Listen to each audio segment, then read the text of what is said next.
రాష్ట్రంలో మరో ఎత్తిపోతల పథకాన్ని సీఎం ప్రారంభించారు.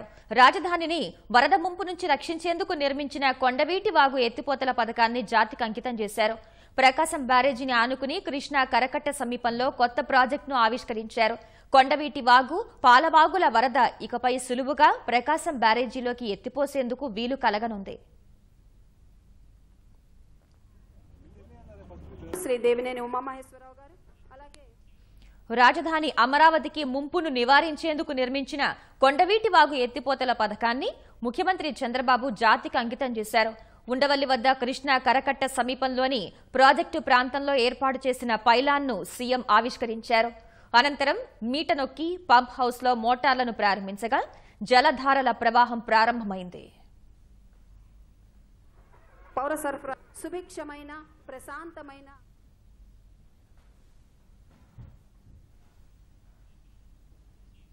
మంత్రులు దేవినేని ఉమా, ప్రత్తిపాటి నారాయణతో కలిసి కార్యక్రమంలో పాల్గొన్న సీఎం కృష్ణా నదికి గంగ పూజ నిర్వహించారు. లక్ష్యం మేరకు ప్రాజెక్టును విజయవంతంగా పూర్తి చేసిన ఇంజనీర్లను సీఎం అభినందించారు. 5,000 క్యూసెక్కుల వరద నీటిని కృష్ణా నదిలో ఎత్తిపోసే కొండవీటి వాగు ఎత్తిపోతల పథకం నిర్మాణానికి ప్రభుత్వం 237 కోట్ల రూపాయలు ఖర్చు చేసింది. 350 క్యూసెక్కుల సామర్థ్యంతో 16 పంపులు ఇంజనీర్లు ఏర్పాటు చేశారు. అందరికీ అభినందిస్తూ ముగిస్తాను. జై హింద్.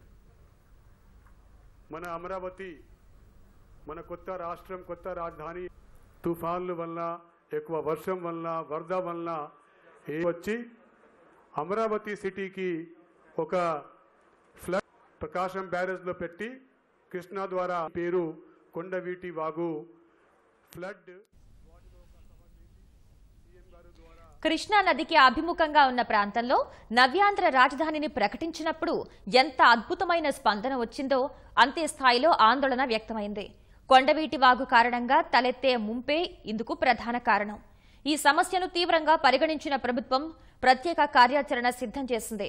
కొండవీటి వాగు, పాలవాగు, కోటేళ్ల వాగు విస్తరణతో పాటు వాగులో నీటిని ఎత్తిపోసేందుకు గతేడాది ఈ ఎత్తిపోతల పనులు చేపట్టింది.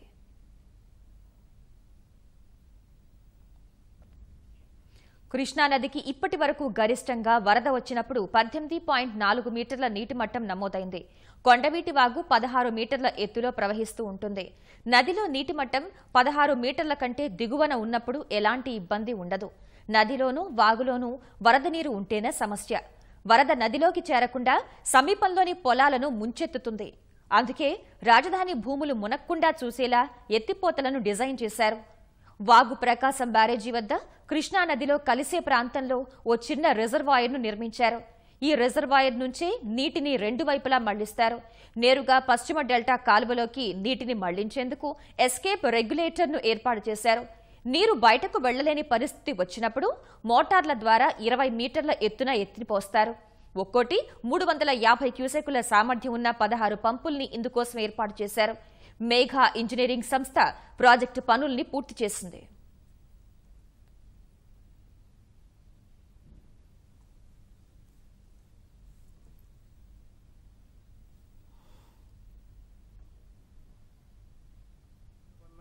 ఎక్కువ వర్షం వల్ల, వరద వల్ల వచ్చి అమరావతి సిటీకి ఒక ఫ్లడ్ ప్రకాశం బ్యారేజ్లో పెట్టి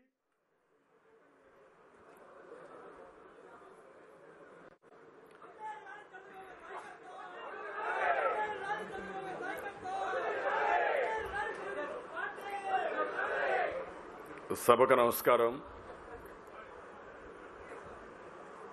వేదికపై ఉన్న సహచర మంత్రివర్గ సభ్యులు, గౌరవ శాసనసభ్యులు, గౌరవ శాసన మండలి సభ్యులు, అదే మాదిరిగా ఇరిగేషన్ అధికారులు, జిల్లా కలెక్టర్ గారు, సిఆర్డీ అధికారులు,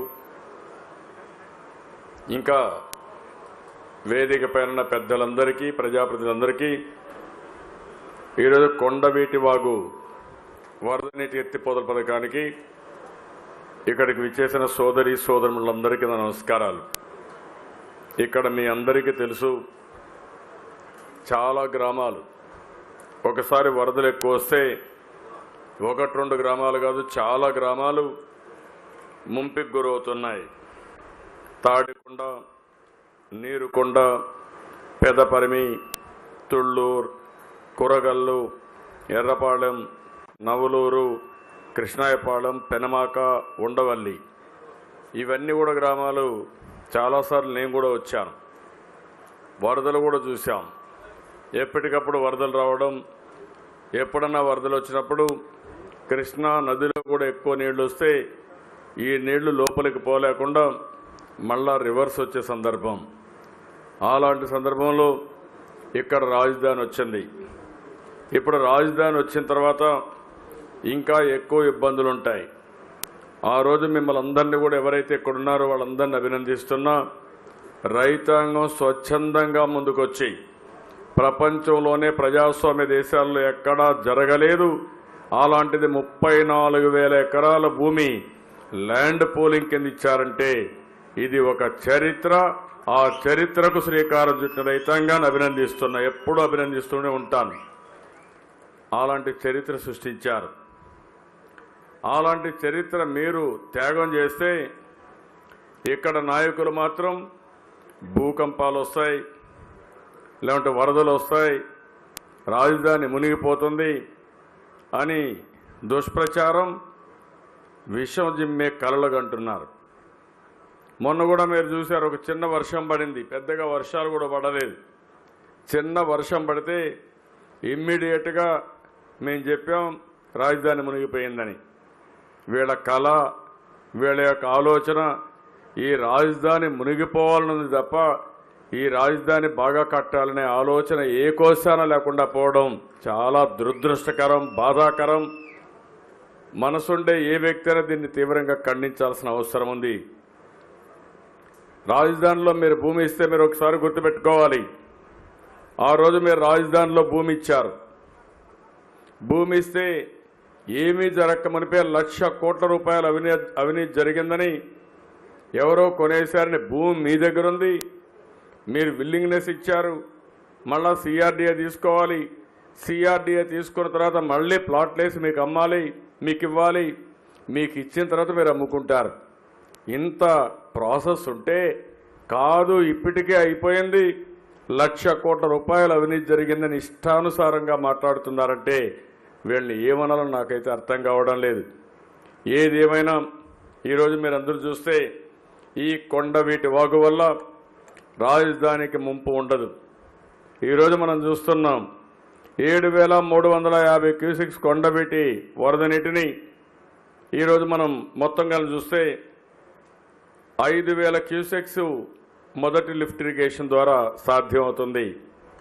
4,000 క్యూసెక్స్ నీళ్ళని పశ్చిమ డెల్టా కాలువ ఏదైతే ఉందో ఆ కాలువలో వదిలిపెడతాం. అంటే ఒకరోజు 1 టీఎంసీ నీళ్లు వచ్చినా సమర్థవంతంగా ఎదుర్కొనే శక్తి ఈ లిఫ్ట్ ఇరిగేషన్కు ఉంది. ఇంకా రాబోయే రోజుల్లో ఈ ప్రాంతంలో వరద అనే మాట లేకుండా, ముంపు అనే మాట లేకుండా అన్ని విధాల దీన్ని కాపాడతామని మరొక్కసారి మీ అందరికీ హామీ ఇస్తున్నాను. మొత్తం కలిస్తే మనం చూస్తే ఎప్పుడైనా ఊహించుకొని 100 సంవత్సరాలు ఆలోచించారు 16,000 క్యూసెక్స్ ఆఫ్ వాటర్ వస్తుందని చాలా ఎస్టిమేట్ చేశారు. ఇంకొక పక్కన గరిష్టంగా ఇంకా ఎక్కువ వస్తుంది సర్ప్లస్ కనుకున్న 22,000 క్యూసెక్స్ ఆఫ్ వాటర్ వస్తుంది. అంటే ఇప్పటికి 9,000 క్యూసెక్స్ ఆఫ్ వాటర్ పోవడానికి మొదటి దశ మనం పూర్తి చేశాం. రెండో దశ ఈరోజు మీరు చూస్తే వైకుంఠపురానికి పోవడానికి 5,200 క్యూసెక్స్ ఆఫ్ వాటర్ని అక్కడ డైవర్ట్ చేస్తున్నాం. ఈ రెండు కూడా చూసుకున్నప్పుడు మొత్తం కలిసే 14,200 క్యూసెక్స్ ఆఫ్ నీళ్లు వస్తాయి. ఇంకా అవసరమైతే 7,200 క్యూసెక్స్ ఆఫ్ వాటర్తో ఇంకొక రెండో దశ కింద ఇంకొక లిఫ్ట్ కూడా ఆలోచిస్తున్నాం. అది కూడా తయారు చేస్తారు. అందులో కూడా ఇంకొక 20 పంపులు వస్తాయి. మొత్తం కలిసి 400 కోట్లు అవుతుంది. ఇది కూడా మనం పూర్తి చేసుకుంటే ఎప్పుడు కూడా ఈ సంవత్సరం మనం చూస్తున్నాం ఎప్పుడో ఒకసారి వస్తుంది వరద. ప్రతి సంవత్సరం వరద రాదు, ఎప్పుడో ఒకసారి వరద వచ్చినా అలాంటి అవాంఛనీయ సంఘటనలు జరగకుండా ఉండాలంటే మనం జాగ్రత్తగా ఉండాల్సిన అవసరం ఉంది. దానికోసం ఇవన్నీ కూడా ప్రణాళికలు తయారు చేస్తున్నాం. 18 నెలల కంటే ముందు మనం ఫౌండేషన్ వేసాం. ఈరోజు కొన్ని చిన్న చిన్న సమస్యల వల్ల 1/9/2017లో ఫౌండేషన్ వేసి 10/9/2018లో దీన్ని ఇనాగరేట్ చేసుకున్నాం. నేను ఆ రోజు చెప్పాను 12-13 నెలల్లోనే పూర్తి చేయాలనుకున్నాం. కానీ కొద్దిగా ఆలస్యమైంది. అయినా కూడా ఇక్కడ ఉండే ఇంజనీర్లు కానీ మెగా ఇంజనీరింగ్ కంపెనీ కానీ చాలా మంచి పని చేశారు, చాలా బాగా చేశారు. మనస్ఫూర్తిగా వారందరినీ అభినందిస్తున్నానని చెప్పి కూడా నేను మీకు తెలియజేస్తున్నా. ఎప్పుడు కూడా మనం కూడా మంచి చేసి అభినందించడం, అదే సమయంలో ఒకవేళ చేయకపోతే గట్టిగా చెప్పి పని చేయించడం. ఇంకొక పక్కన మీరు చూశారు, ఈరోజు జలసిరికి హారతి ఇచ్చాం. 3 రోజులుగా జలసిరికి హారతి కార్యక్రమం కొనసాగుతూ ఉంది. మొన్ననే శ్రీశైలం నాగార్జునసాగర్కి వెళ్ళి జలసిరికి హారతి ఇచ్చాం. నిన్న నాగావళి నదికి వెళ్ళి శ్రీకాకుళంలో జలసిరికి హారతి ఇచ్చాం. ఈరోజు ప్రకాశం బ్యారేజ్లో జలసిరికి హారతి ఇచ్చే పరిస్థితి వచ్చాం. మొన్ననే ఏదైతే పోలవరం ప్రాజెక్టులో గ్యాలరీ వాక్కు కూడా శ్రీకారం చుట్టాం. ఈరోజు మీరు ఒకసారి చూస్తే నేను అన్ని డిపార్ట్మెంట్ల కంటే నా జీవితంలో ఎప్పుడూ పెట్టనంత శ్రద్ధ ఈరోజు సాగునీటి మీద పెడుతున్నాను. ఈ రాష్ట్రాన్ని కరువు రహిత రాష్ట్రంగా చేయాలనే ఉద్దేశంతో జల దీక్ష చేపట్టాం. మీరందరూ కొంతమంది భవానీ దీక్ష చేస్తారు, కొంతమంది అయ్యప్ప దీక్ష చేస్తారు. నేను చేపట్టిన దీక్ష జల దీక్ష. ఈ రాష్ట్రంలో ప్రతి ఒక్కరికి నీళ్లు వచ్చే వరకు ఈ దీక్ష ఆగదు. నీటి భద్రత కూడా ఇస్తాం. ఓసారి మనం కూడా గుర్తుపెట్టుకోవాలి, 16-17లో 29% తక్కువ వర్షం నమోదైంది. 17-18లో 14% వర్షపాతం తక్కువ నమోదైంది. 18-19లో ఇప్పటి వరకు చూస్తే 17.5% వర్షపాతం తక్కువ నమోదైంది. ఇంకో పక్కన కృష్ణా నది పైన అనేక ప్రాజెక్టులు వచ్చాయి. మహారాష్ట్రలో వచ్చాయి, ఆల్మట్టి వచ్చింది, కర్ణాటకలో వచ్చాయి. ఇప్పుడు 3వ రాష్ట్రం తెలంగాణ ఉంది, 4వ రాష్ట్రం చివరి రాష్ట్రంగా మనం ఉన్నాం. అయితే ఈరోజు మనం ఒకసారి చూస్తే ఈ అన్ని కూడా నిండిన తర్వాతనే మనకు నీళ్లు వస్తాయి. ఈసారి కొంత అదృష్టం కూడా మనకు కలిసి వచ్చింది. కృష్ణా నదిలో నీళ్లు వచ్చాయి. శ్రీశైలం నాగార్జునసాగర్ రెంటికి కూడా 2009 తర్వాత మొట్టమొదటిసారిగా 2 రిజర్వాయర్లు ఫుల్ అయ్యాయంటే అది మన అదృష్టం అని చెప్పి కూడా నేను మీకు తెలియజేస్తున్నా. ఇంకొక పక్కన కృష్ణా డెల్టా, అటు ఈస్టర్న్ డెల్టా కానీ ఇటు వెస్టర్న్ డెల్టా కానీ చాలా రోజులుగా పంటలు వేయడమే మానేసే పరిస్థితికి వచ్చారు. ఒకవేళ వేసినా లేటుగా వేస్తున్నారు. దీనివల్ల మళ్ళీ తుఫాన్ వస్తూ ఉంది. 2003లో నాకు బాగా అనుభవం. పంట లేటుగా వేసాం, తుఫాన్ వచ్చింది, మొత్తం దెబ్బతిన్నారు. డిపార్ట్మెంట్ కొనమంటే మేము కొనలేము, ఈ యొక్క ధాన్యం బాతులు కూడా తినవు, ఏం చేస్తామంటే పర్వాలేదు, బాతులు తినకపోయినా పర్వాలేదు, రైతుకు న్యాయం జరగాలని బలవంతంగా కొనిచ్చానని చెప్పి ఈ సందర్భంగా మీ అందరికీ విజ్ఞప్తి చేస్తున్నా. శ్రద్ధ పెట్టి ఏ ప్రాజెక్టు ఏ విధంగా జరుగుతూ ఉందో, సమన్వయ సమస్యలుంటే అవన్నీ కూడా పరిష్కారం చేస్తున్నాం. అదే సమయంలో మీరు ఒకసారి చూస్తే ఇంకా కేంద్ర ప్రభుత్వం ఇది నేషనల్ ప్రాజెక్టుగా ఉండి మనకు ఒక 2,500 కోట్ల రూపాయలు ఇవ్వాలి.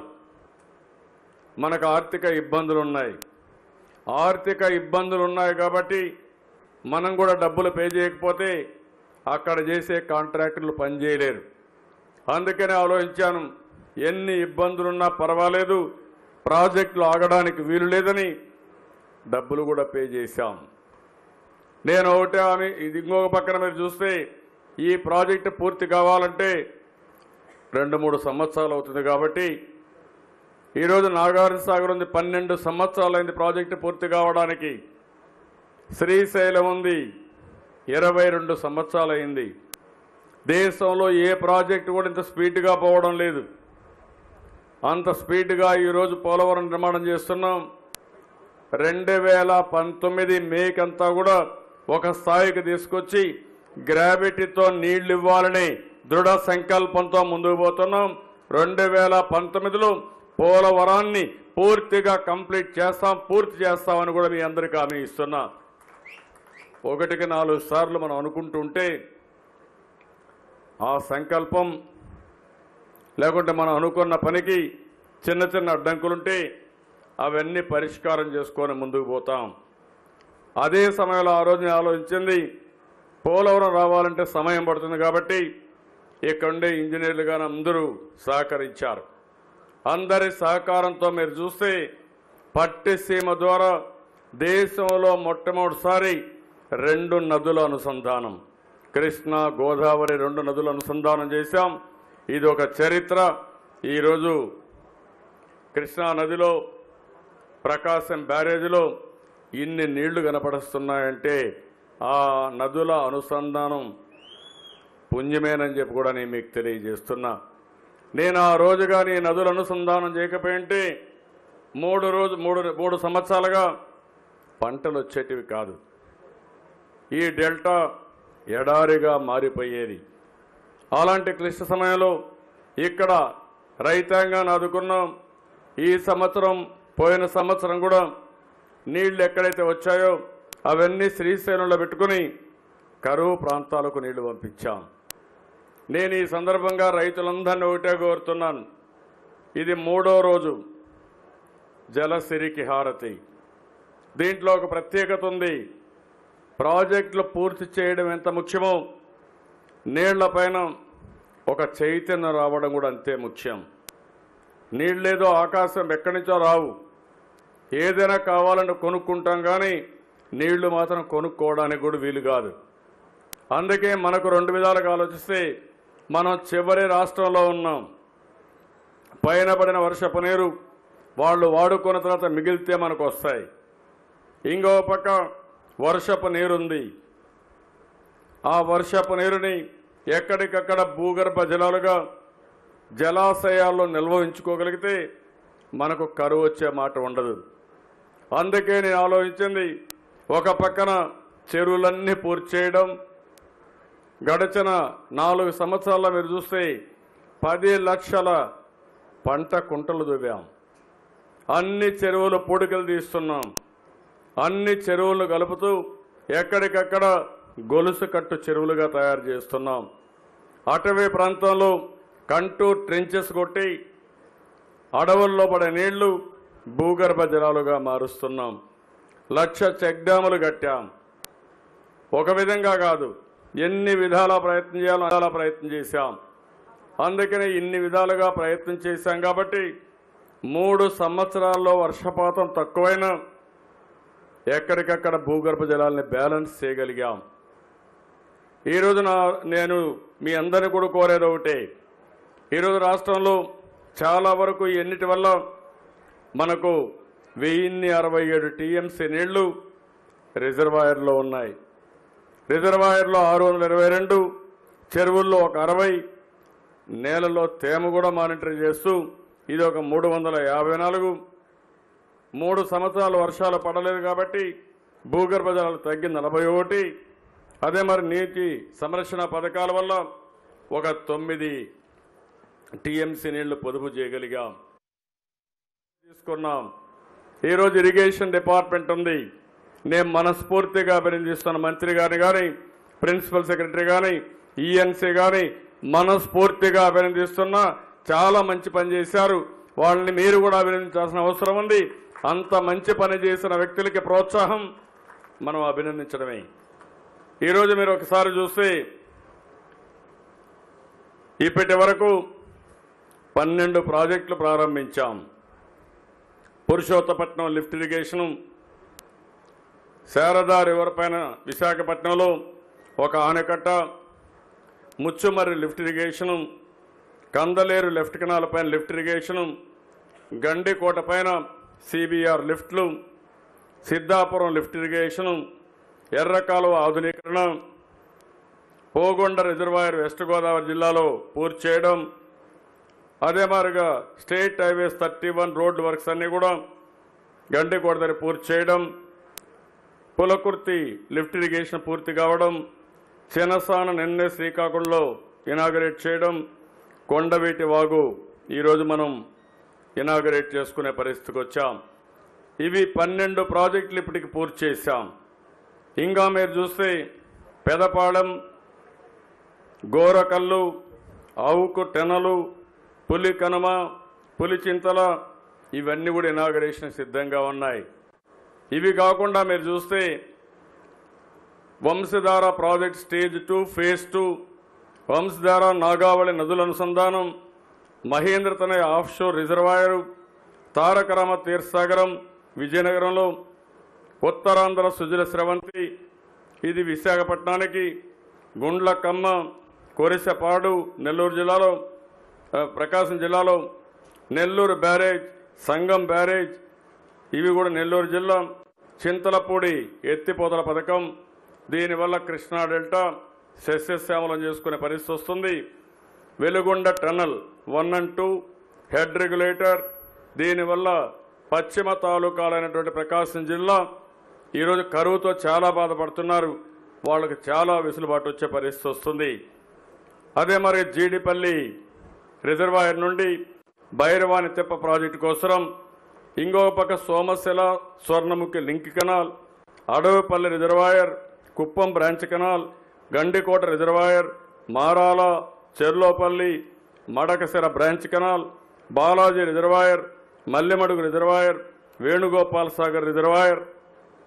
ఇది కాకుండా గాలేరు నగరి సృజల స్రవంతి ఫేజ్ 2 కింద కోడూరు వరకు, హంద్రినివా సుజల స్రవంతి కాలు వెడల్పు చేయడం, జీడిపల్లి అప్పర్ పెన్నార్ ప్రాజెక్టు ఇది పేరూరు రిజర్వాయర్కి తీసుకుపోవడం, మిడ్ పెన్నార్ సౌత్ కెనాల్ ఆధునీకరణ, community lift come drip irrigation system ఇది ఉరవకొండలో, కర్నూలు జిల్లా పశ్చిమ మండలాలకు నీటి అందించడం. 45 ప్రాజెక్టులు రాబోయే సంవత్సరంలో మే లోపల ఎలక్షన్ల లోపల పూర్తి చేయాలని ఆదేశాలు ఇచ్చాను. ఇవన్నీ కూడా పూర్తి అవుతాయని చెప్పి కూడా మీకు తెలియదు. 45 ప్రాజెక్టులు పూర్తి చేసి 5 సంవత్సరాల్లో జాతికి అంకితం చేసిన ఏకైక ప్రభుత్వం ఈ తెలుగుదేశం ప్రభుత్వం. ఒకప్పుడు జల యజ్ఞం అన్నారు, ధన యజ్ఞం చేశారు. మట్టి పనులు చేసి మిగిలినన్నీ కూడా పూర్తి చేయకుండా వదిలిపెట్టే పరిస్థితికి వచ్చారు. ఇప్పుడే మినిస్టర్ గారు కూడా చెప్పారు, ఇంకా ఒక 12 ప్రాజెక్టులు వివిధ స్థాయిల్లో ఉన్నాయి. మూలపల్లి నుంచి చంద్రగిరి నియోజకవర్గంలో మా గ్రామానికి కూడా నీళ్లు ఇవ్వడం కోసం మూలపల్లి నుంచి 4 చెరువులకు నీళ్లు ఇవ్వడం, సోమశిల స్వర్ణముఖి లింక్ కెనాల్ నుంచి మల్లెమడుగవు అక్కడి నుంచి బాలాజీ రిజర్వాయర్కు లిఫ్ట్ ఇరిగేషను, ఆల్తూర్పాడు రిజర్వాయర్కి అక్కడ కూడా కెనాల్ నుంచి లిఫ్ట్ ఇరిగేషను, వేదావతి ప్రాజెక్టు కింద ఎత్తిపోతల పథకం, రాజోలి బండ diversion scheme, Gundrevula inter state దీన్ని కూడా టేకప్ చేస్తున్నాం. కట్టుకుంటే ఇంకొక 200 నుంచి 300 టీఎంసీ అక్కడ పెట్టుకోగలుగుతాం. అది పూర్తయితే నాగార్జున సాగర్ కూడా తీసుకుపోయే పరిస్థితి వస్తుంది. అంటే ఈరోజు ఈ లిఫ్ట్లన్నీ కానీ పూర్తయితే మనకు చాలా సమస్యలు పరిష్కారం అవుతాయి. గోదావరిలో ఈ సంవత్సరం 2500 టీఎంసీ నీళ్లు సముద్రంలోకి పోయినాయి. ఇంకో పక్క ఇక్కడ కూడా ఏది ప్రకాశం బ్యారేజ్ పైన పులిచెంతల కిందన పడిన వర్షంతో ఒక 40-50 టీఎంసీ నీళ్లు సముద్రంలోకి పోయే పరిస్థితి వచ్చింది. ఇంకో పక్కన మీరు చూస్తే తోటపల్లి ఓల్డ్ రెగ్యులేటరు ఎడమ కుడి కాలువల ఆధునీకరణ, హీరమండలం రిజర్వాయర్ నుంచి ఇచ్చాపురం వరకు హై లెవెల్ కెనాల్, ముత్యాల ఎత్తిపోతల పథకం, కుప్పం ఏరియాలో మైన్ ఇరిగేషన్ ఎత్తిపోతల పథకం మొత్తం 57 ప్రాజెక్టుల్ని పూర్తి చేయాలని సంకల్పించాం. ఇప్పుడే మినిస్టర్ గారు చెప్పారు, కిందన కూడా చోడవరం ఇంకొక ప్రాజెక్టు వస్తుంది. ఆ ప్రాజెక్టు కూడా వస్తే ఈరోజు మీరు చూస్తే విజయవాడ దగ్గర నుంచి నేరుగా పులిచింతల వరకు 2 పక్కల నీళ్లు వచ్చే పరిస్థితి వస్తుంది. అలాంటి ఒక ముఖ్యమైన కార్యక్రమానికి ప్రభుత్వం శ్రీకారం చుట్టామని చెప్పి కూడా నేను మీకు తెలియజేస్తున్నాను. అనేక అవార్డులు వచ్చాయి. సిబిఐపి అవార్డు వచ్చింది. గోదావరి డెల్టాలో సమర్థవంతంగా నీటి నిర్వహణ కోసం పట్టిసీమ ఒక రికార్డులో పూర్తి చేసి లిమ్కా బుక్ అవార్డు వచ్చింది. 2018లో ఎన్టీఆర్ జలసిరి పథకానికి స్కాచ్ అవార్డు వచ్చింది. 19 స్కాచ్ అవార్డ్స్ వచ్చాయంటే దేశంలో ఎక్కడా రానన్ని అవార్డులు మన సాగునీటి వనరుల శాఖకు వచ్చాయి. ఇది ఒక చరిత్ర అని చెప్పి కూడా నేను మీకు తెలియజేస్తున్నా. నీతి ఆయోగ్ అయితే 3 రాష్ట్రాల్లో ఒక రాష్ట్రంగా దీన్ని ఎంపిక చేశారు. గ్లోబల్ వాటర్ కన్జర్వేషన్ అవార్డుని 2018లో ఎనర్జీ ఎన్విరాన్మెంట్ ఫౌండేషన్ చాలా దేశాలు కానీ రాష్ట్రాలు కానీ పోటీ పడితే ఈ అవార్డు మనకు వచ్చే పరిస్థితికి వచ్చింది. అంటే మీరు ఒకసారి గుర్తుపెట్టుకుంటే ఇవన్నీ కూడా ఊరికే రాలేదు, రాత్రి రాలేదు. యంత్రాంగం సమర్థవంతంగా పనిచేశారు. ఒక హోలిస్టిక్ అప్రోచ్ తీసుకున్నారు. ఒక పక్కన నీటిని ఏ విధంగా నిల్వ ఉంచాలి, ఎక్కడెక్కడ రిజర్వాయర్లు రావాలి, ఎక్కడెక్కడ కాలువలు దోవాలి, ఏమేం పెండింగ్ ఉన్నాయి, మళ్ళా కొంతమంది కోర్టుకు పోతే కోర్టుకు పోయి వెకేట్ చేయించాలి, కొంతమంది ట్రిబ్యునల్స్ పోతే అక్కడ ఫైట్ చేయాలి, కొంతమంది రైతులు కావాలని చెప్పి అడ్డం పడినప్పుడు వాళ్ళని మెప్పించి మళ్ళా ఆ పని కూడా పూర్తి చేయాలి. ఇన్ని పనులు పూర్తి చేసి ఈ కార్యక్రమాన్ని ఒక స్థాయికి తీసుకొచ్చారు.